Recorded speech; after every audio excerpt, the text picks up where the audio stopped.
We mentioned the trip you made up to Madison, battling the elements courageously, some might say. Absolutely. I mean, I was sliding up. Some might say that. You're not going to agree. You wouldn't say that. Some means that not everybody. I'm in the other group. I don't think it was that big a deal. We don't have enough time to tell the story about the time you were driving in the snow. But go ahead, Dave. Biggest storyline you saw there offensively. I think, again, this is going to be a team that's going to be led by their offensive line.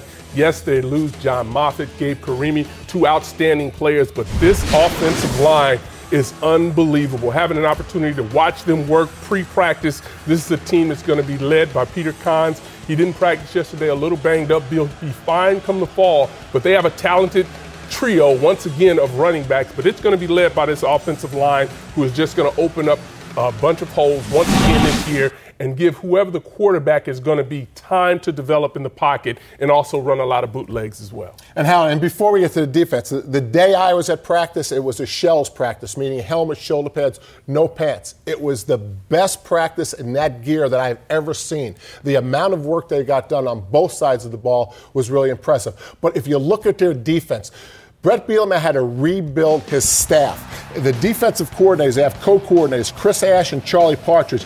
They bring tremendous energy to this group. I think this is the best defensive staff that Brett Bielema has had since he's been there. It was really impressive. The entire staff, not just the two coordinators. On the field, what was most impressive was the defensive tackles, the depth. I don't know that there's a star on defense like Watt was a year ago, but I think they've got more depth, and especially interior linemen, and we say this all the time on this show, when you have depth at that position, it's a great indicator that you're doing great things recruiting. You mentioned losing J.J. Watt. They lose some other playmakers, Colmer St. Jean, Jay Valai, Blake Sorensen, and as you mentioned, defensive coordinator Dave Doran gone to Northern Illinois, but it seems like that's an area where you feel like they are going to be very strong. So encouraging for the Badgers coming off just their second ever 11-win regular season.